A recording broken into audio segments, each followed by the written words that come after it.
Hey y'all, it'd be great if you can subscribe to the channel, like or dislike this video, comment, leave comments if you want. I will read those comments and respond to them if I can when I get notified.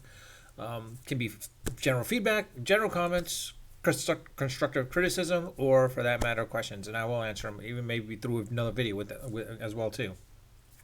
In relation to the World Cup so far, so some of the predictions were right and some of them were wrong.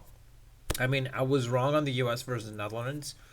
I did want the U.S. to win, but unfortunately, I was wrong on that, and the Netherlands proved otherwise. I mean, I think I did mention in my video about the U.S.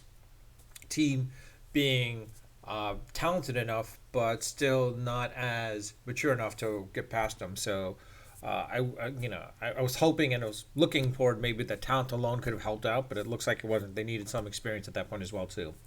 Argentina against Australia. I mean, that was a close game. I did mention that Argentina was going to win. Brazil versus Korea. I mean, they were killed. That was a given at that point. I think I mentioned Japan versus Croatia. I thought for sure that like as I mentioned, that I thought maybe Japan might come out because of the way they adapt to the games themselves, especially in the second half. But it looks like in this situation they didn't know how to. They adapted per se, but it seems like they just sucked at penalty kicking. It looks like they never practiced for that at all, based on what we were seeing. The way they were kicking, it was like something's really wrong with them. France and Poland, of course, I kind of mentioned that France was going to, kill Poland or destroy Poland in this case, and they sort of did 3-1. England versus Senegal, I mean that was a given as well too. Like I said, Senegal was going to lose. England winning 3-0. That was 3 goals. It was impressive. Now the question is between England and France. War of the Roses. We'll see what happens there. Portugal and Sweden, 6-1.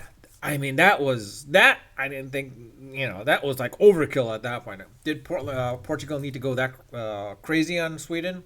No, but at the same time, it is Cristiano Ronaldo's last World Cup as well too. So probably made sense for them to do, considering that Ronaldo's now going to be going to a team in Saudi Arabia, one of the teams in Saudi Arabia, making like close to $200 million a year, something like that. I'm like, wow, that's a lot. Or $200 million.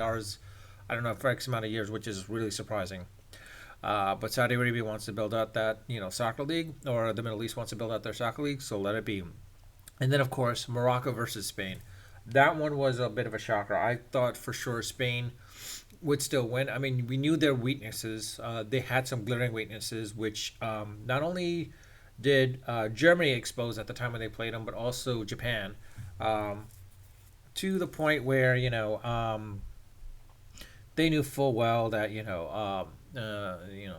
how to play him at that point. Some say that probably Spain actually lost on purpose so that they would go against Morocco, so they wouldn't have to go against Croatia. In reality, no. I think it's Japan. They knew how to adapt, and they knew basically. I mean, look at the way that Japan played against Croatia. Morocco, I mean, they were good. It seems like they didn't know how Spain played. I mean, they did get their weaknesses. The one thing was is though Bono, as I mentioned in my short, he played really well, and specifically during those penalty kicks as well too, which was a bit of a surprise.